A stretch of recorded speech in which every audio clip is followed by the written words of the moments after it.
CityCast Seattle is made possible by AT&T. America's first network is also its fastest and most reliable.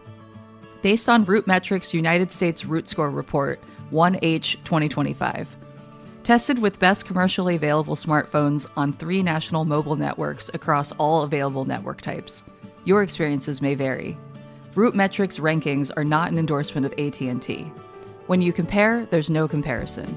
AT&T. This is CityCast Seattle. I'm Jane C. Hu, and here's what Seattle's talking about.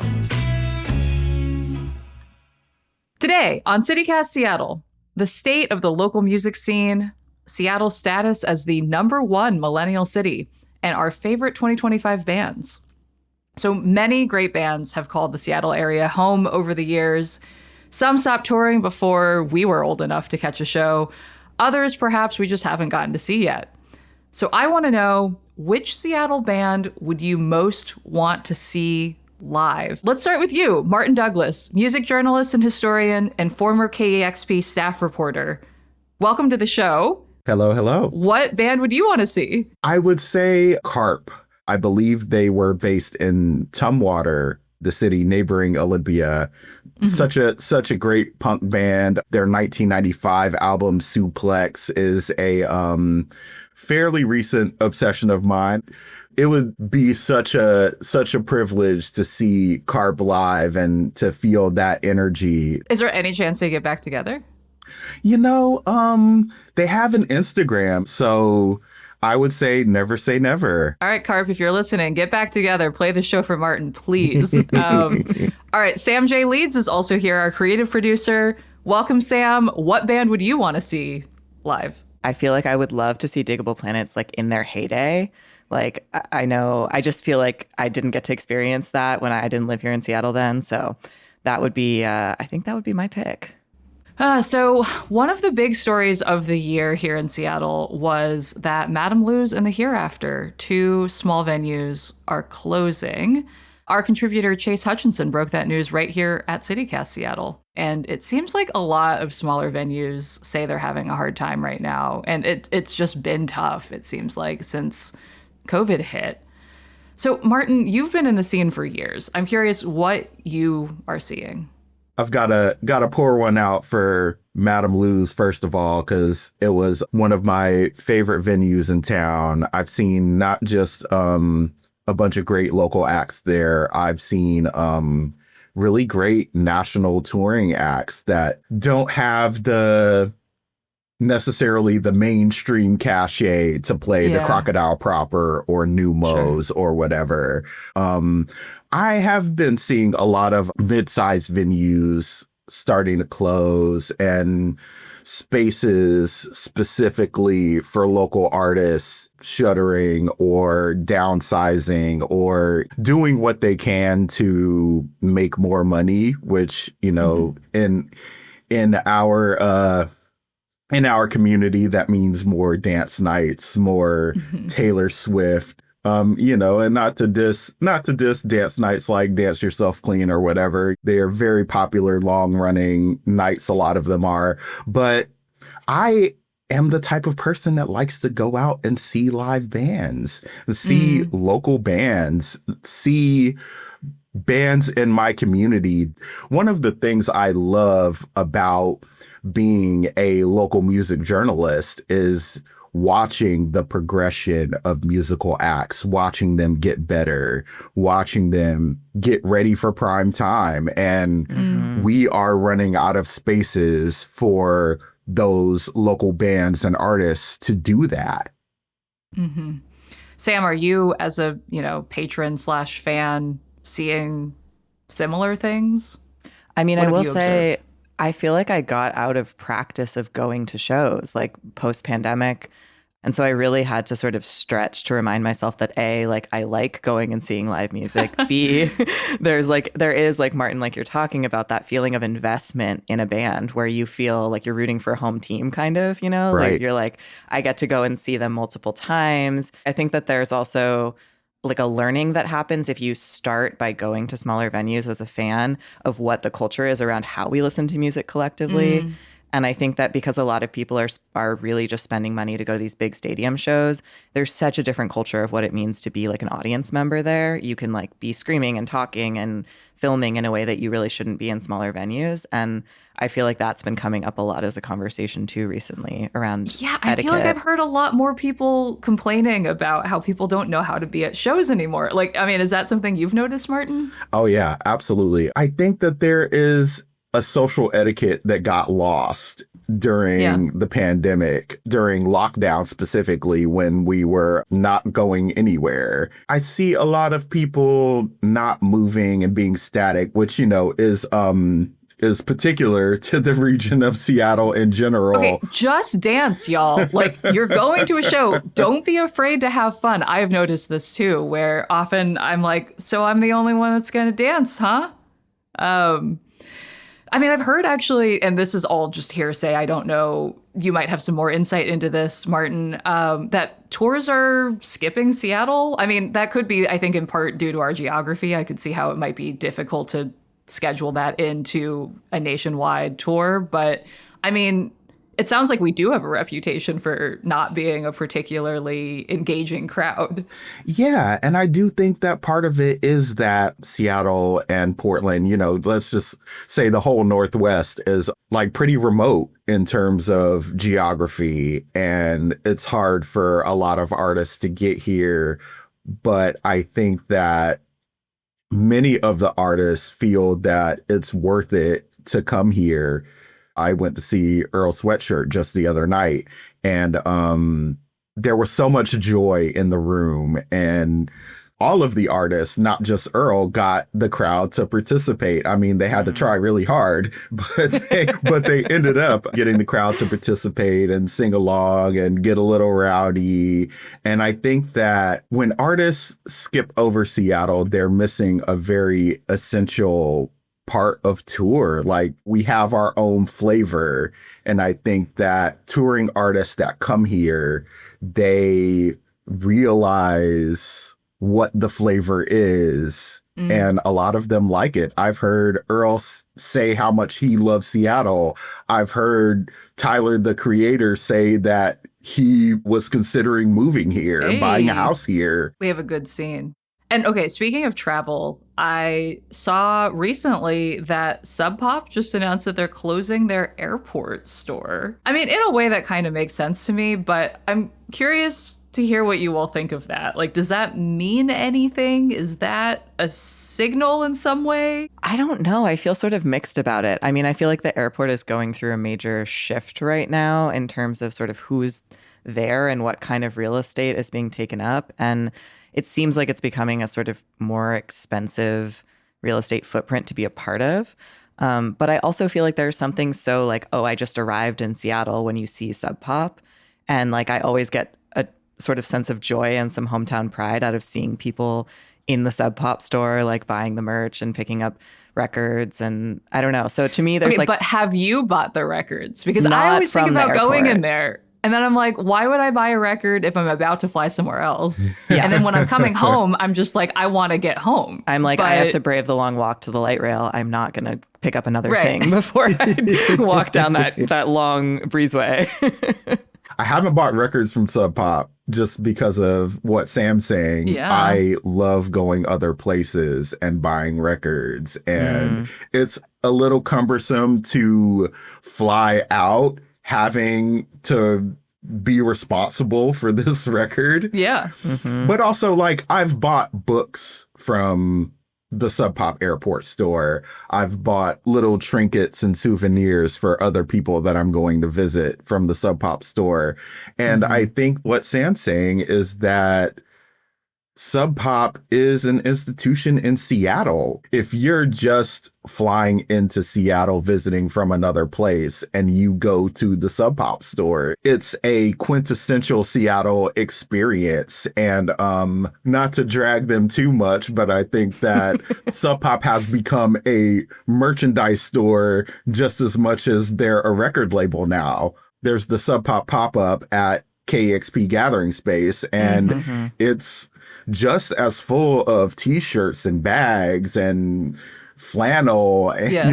other sorts of merch than there are records. I mean, it's probably half and half at this point. Yeah, I think it's a way to be like, I like music and I have this kind of taste just as much as it's about selling. Right. But I think it also speaks to the state of the music industry right now, where like, bands are also making a lot of their money off of merch because that is one of the few places that people are actually spending money, and it can go directly to the band versus tickets or other things like that, where so much of it is kind of being scraped off the top. So it's like, yeah, drag Sub Pop a little bit, but also like, it makes business sense. I feel like they've always kind of been that way, though. I remember being like a Sub Pop girly when I was younger, like that was one of the recognizable labels. Like for me, it was like Sub Pop and Saddle Creek.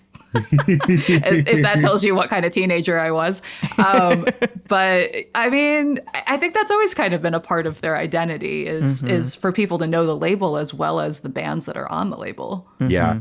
Sub Pop was the indie label when I was a child, a teenager. I went back and listened to some of the Sub Pop classics. And yeah, that was a very formative experience in my musical life, living in North Carolina and being obsessed with Seattle.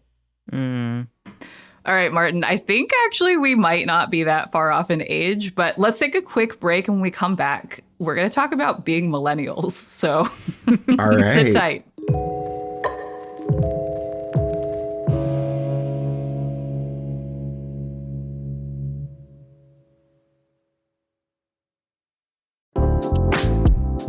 I've been making a point of getting out and visiting or revisiting spots that I don't go to every day in town. So this weekend, a friend and I did a little downtown outing, like we got lunch in Pioneer Square, and then we made our way to the Seattle Art Museum, one of Sam's 3 locations. Sam's collection is wonderfully curated. I've always appreciated how much care they've put into giving museum goers context about artists and how their work represents a moment in history. And right now they've got this special exhibit that I feel like really exemplifies that. It's called Farm to Table, and it explores the role of French Impressionist art in capturing the late 1800s culinary scene in France. There were pieces by well-known artists like Monet and Renoir, but the pieces that spoke to me the most were by some lesser-known artists that depicted like farming, still lifes of food spreads, or tables of people eating. And it got me thinking about how what we eat, with whom we dine, and where that food comes from is always a reflection of wealth, class, and the current moment. Anyway, I highly recommend going to check it out. You can learn more about the exhibit and get tickets at visitsam.org/farm. All right. Congrats, Martin. Congrats, Sam. We, as Seattle Millennials, are legion. So the Seattle Times' Gene Bach looked at data from Nielsen Research and found that Seattle ranks #1 among the nation's 30 largest metro areas for millennials. There are more than 1 million of us in the Seattle metro area. That's 32% of the total adult population, and we are the dominant group here. Does Seattle feel like a millennial city to you all? Like, what are the hallmarks of a millennial city? Like, how are we leaving our mark on the city? I mean, wasn't enough to save Sub Pop, apparently. No, I'm like, you're welcome, Seattle, and also I'm sorry. Yes. I don't know. What percentage of adults in Seattle are renters? I feel like to me, that would be a huge marker of like millennial culture. None of us can afford to buy a house. Renting. Yeah. Yeah. I was thinking about how there are 55,000 millionaires in Seattle right now. And whoa. I'm like, first of all, what percentage of our generation are, homeowners at all, let alone millionaires, which I think is a very good question. I'd love to see those stats. I feel like the stats show that Seattle has had a large millennial population for about a decade now. We basically were the people moving to Seattle, making it one of the fastest growing cities. And we still have stuck around. And yeah, I think a lot of us started as renters and are still renters because that housing market has not gotten much better. I think it does say something about the sort of tech bubble that our generation rode into major cities. Like I think millennials followed that into Seattle, into San Francisco, Austin. We followed that bubble in. And I think Gen Z doesn't have a similar economic bubble to like follow to other cities. So I wonder if the distribution of generations is changing based on affordability more than a particular industry. Yeah, it looks like Gen Z is 18% of Seattle, which is apparently on the low side of big metro areas. We're only 24th in Gen Z, which like, yeah, if you're trying to get a job out of college, you're trying to launch a career here, it is a high bar to clear to be able to afford a place to rent. Yeah. And I think millennials had that problem as well when we were coming of age, when the economic crisis of 2008 hit. I was well into my 20s at that point, but like I could feel the crunch, and I saw a lot of peers and friends and people in my generation graduating college and not being able to find a job. And, you know, thankfully, things sort of evened out for us. I mean, we're still in late stage capitalism. Like, love to live in unprecedented times, always. Always. There seems to be something to that about the pendulum swinging between economic crisis and the harvest, I guess. Mm-hmm. Mm-hmm. It's been funny lately, speaking of Gen Z and millennials, to see the resurgence of, I feel like for a while, millennials were supposed to be cringy. And then now there's this new, what is it called? Millennial optimism. Like people are like romanticizing the 2010s, specifically like, I think like the hipster crowd in Brooklyn in 2010s being like, everything was cheap and we had terrible fashion and Obama was president. And I don't know, it's just funny to see the comparison between those two things, because like I don't know that Gen Z has that, even though we did. Mm-hmm. I've seen like the videos that get shared on TikTok that are like really crappy digital videos of high schoolers of like my age, you know, and and Gen Z people are like sort of romanticizing that era. They're like, look, not a cell phone in sight, you know, right? Not a phone in sight. So funny. But I mean, I feel like now that age of folks, like a lot of millennials were kind of, I don't want to say aging out of shows, but I do feel like people, friends of mine, you know, are like starting families, are definitely have less time to be out and about. And even those of us who don't have kids we're like tired, you know? Yeah.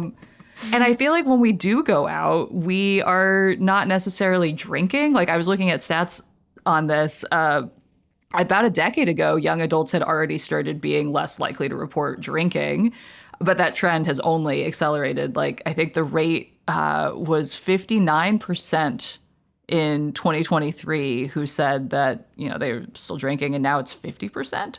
Well, you know, we're consuming a credit card's worth of microplastics, so we're like, we might as well cut out the work for our liver on the alcohol. You know? Yeah, right.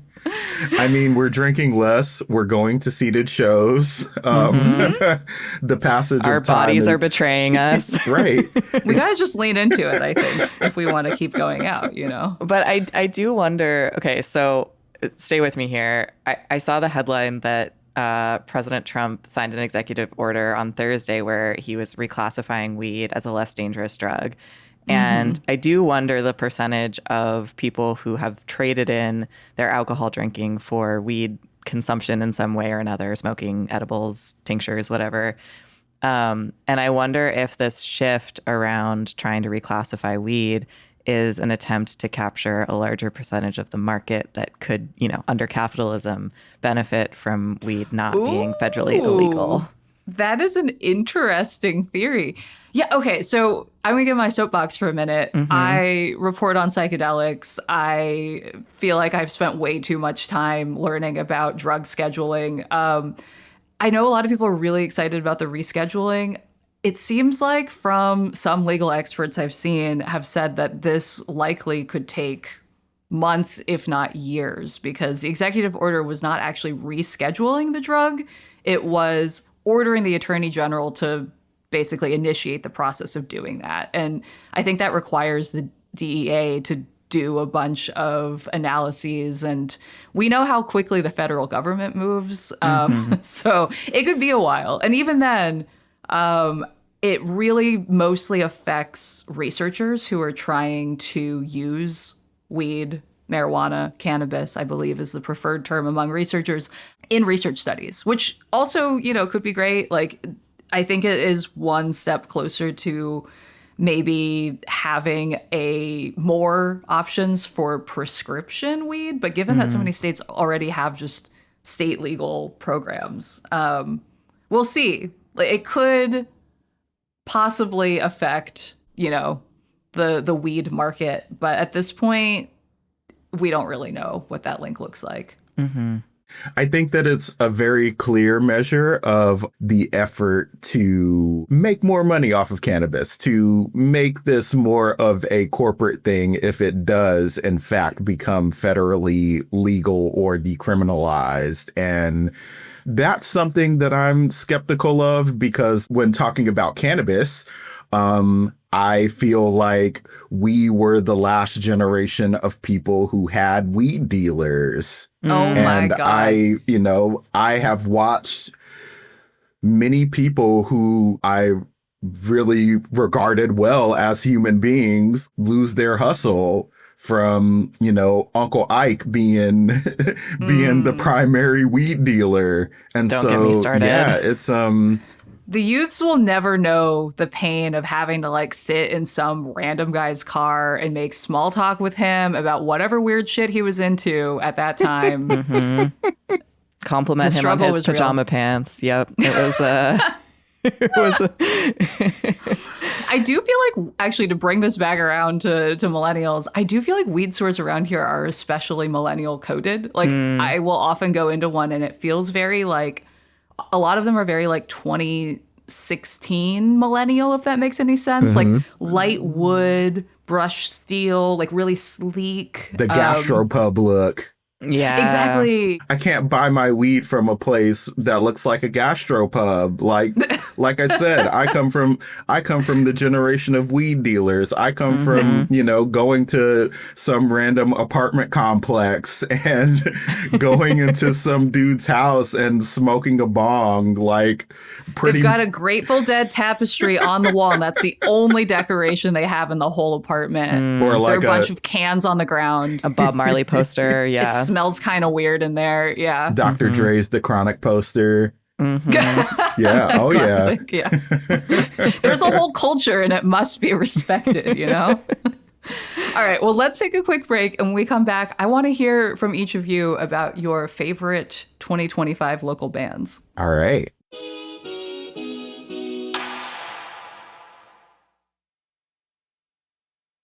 Okay. So I feel like I am on this journey to try and discover more music, especially local bands. So let's start with you, Martin. Who put out good music in 2025? Who do you want to shout out? So my favorite album, my favorite local album of 2025 is actually from a rapper, AJ Suede. He's one of my favorite rappers in the region. He puts out albums from, I would say, a pace between 3 and 6 albums a year. Lately, he's been putting out more in the 3 or 4 album range, but they're all 25-minute albums. But Suede's album that he put out in January of this year, The Duke of Downtempo, is, I think, his best album yet. And it's such a... What about it stands out to you? I think that because Suede is also a producer, he has really figured out his sound and the sound that he wants to convey. And I think the thing about the Duke of Downtempo is that in an interview with him, he told me that people said he has the best slow flow. And I think a lot of rap albums have beats in the, let's say, 85 BPM to about 95. And some of Suede's songs go down to 70 BPM. And I think that slow pace really, it really works for him. If you're into trip hop or any of the music that comes out of Bristol that has that kind of slow meditative feel, I think that the Duke of Downtempo would be a great rap album to listen to. It's also such a good title. Yeah. Oh, yeah. It really is. All right, Sam, what about you? Who do you want to shout out? Okay, I'm going to do 3 quick shout outs. One is not going to be a surprise to anyone who follows Seattle music, but Deep Sea Diver put out a new album this year. I've been following them probably since my college days, and it's such a good album. There's one track on there called Happiness is Not a Given that I am just very, very into right now. It feels appropriate for this moment in the world. Another good title. Yep. And I feel like it dovetails really nicely into Brittany Davis's All You Get, which is a track off the album Black Thunder. They sort of have like a reflection on who is doing well in this moment and who is not, and sort of the narrative around that. Brittany Davis is just an amazing musician. And yeah, I'm really into Black Thunder right now. And then the last one is a sort of a personal shout out.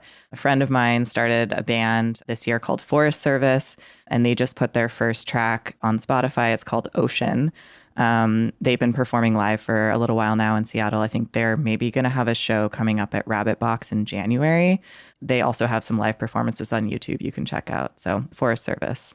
In terms of classic indie rock, indie pop, I would most certainly recommend Coral Grief's Air Between Us. It's got this perfect pop feel. It's almost like a dream pop, shoegazy sort of vibe, but Lena Farr Morrissey is such a great songwriter, and these songs really, really seep into your consciousness. And yeah, that was not only one of my favorite indie rock in quotation marks albums that came out this year, but it's also one of the best rock albums to come out of Seattle, period, this year.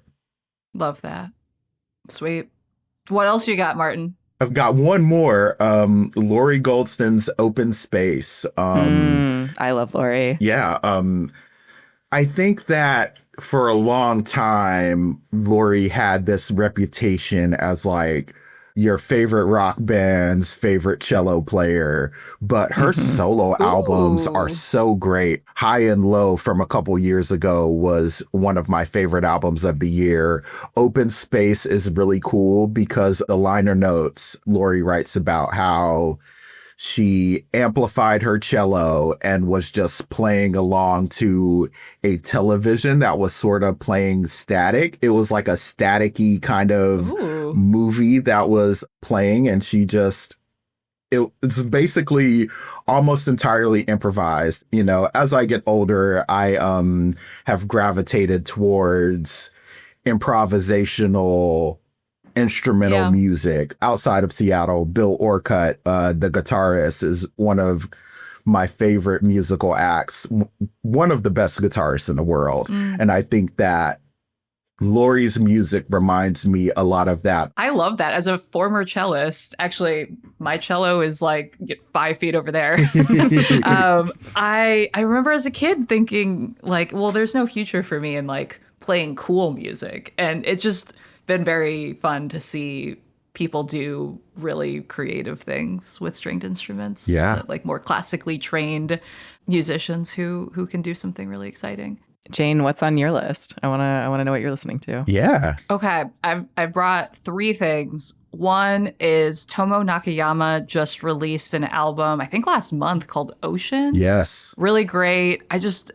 I'm clearly not a music critic. I feel like I don't do a good job at describing vibe, but I feel like the beats are good. It's very atmospheric. Definitely recommend checking it out. Also been listening to Sea Lemon. They put out an album this year called Diving for a Prize. I got into them because I saw that they had a single with Ben Gibbard, and as a former, I don't know, not even former, Death Cab for Cutie fan for life. I went to both of the 20-year reunions recently. Like wow. it was, I was like, I gotta check him out. And I do feel like I can see the kind of lineage of indie pop rock happening there. Definitely stuff I would have loved as a teen, stuff that I still love now as a 30-something. And then, yeah, speaking of things I would have loved as a teen that I still love now, there's a band called Counterproductive that I've been checking out lately. They have this great song called Woodbridge, Connecticut, which is, I was intrigued because I was like, oh, that's a place I've actually spent time. Their vibe is basically like modern emo. And as a former emo kid, it wasn't a phase.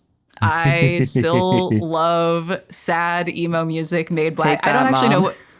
Yeah, right. It's not a phase, Mom. I don't actually know what the members of this band look like, but in my head, they're all like gangly white guys with kind of long hair, with the swoop. And please don't burst my bubble if that is not what they look like. But that's what I imagine. I grew up on Midwestern emo in particular. They have a few songs where they're, doing the classic emo thing of like, they're talking over the music. And I'm like, oh, I feel at home right now. Like my nervous system feels comforted by this. So. I feel safe here. Yes, I feel safe here. Yeah. I mean, you definitely gave yourself away when you mentioned Saddle Creek earlier in the conversation. Yeah. If you know, you know. You know. Well, I think what we should do, clearly, is make a playlist of all of this music and make it available for anyone who wants to check out these new tracks. I know I definitely want to check out a lot of the recs that you guys brought here. We'll be linking to it in the newsletter. Okay, sweet. Well, that's all for today here at CityCast Seattle. I'm your host, Jane C. Hu. Martin Douglas, thank you so much for bringing your expertise and your recs here. Yeah, thank you all for having me. This was a really fun conversation. And Sam J Leeds, thank you for being here as well. Thanks, Jane. Martin, if folks want to know more about your writing, your work, where can we find more of that? Well, if you had talked to me last week, I would have directed you to KEXP.org, where I have the local music column Throwaway Style. You can actually read my final column for the org on the website still. But now that I am fully independent, I've got to shout out my newsletter Trick Bag.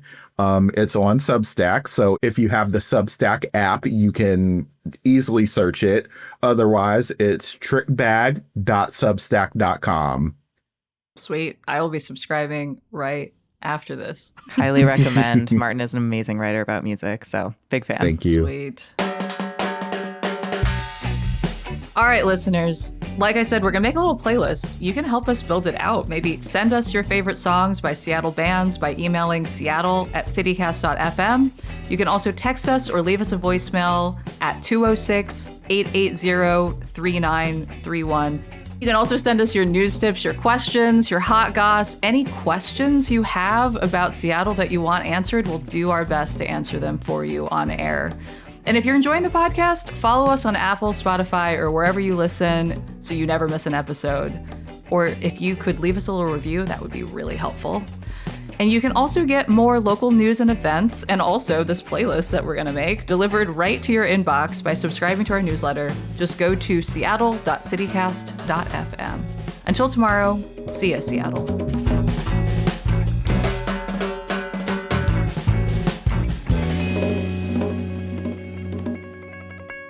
I need new music. I feel like I've just been listening to Brat over and over again. And Brat Summer was over a long time ago. We got to save you, Jane. Save Jane, listeners. Save me, please. It's almost 2026. It's almost 2026. Brat Spring 2026.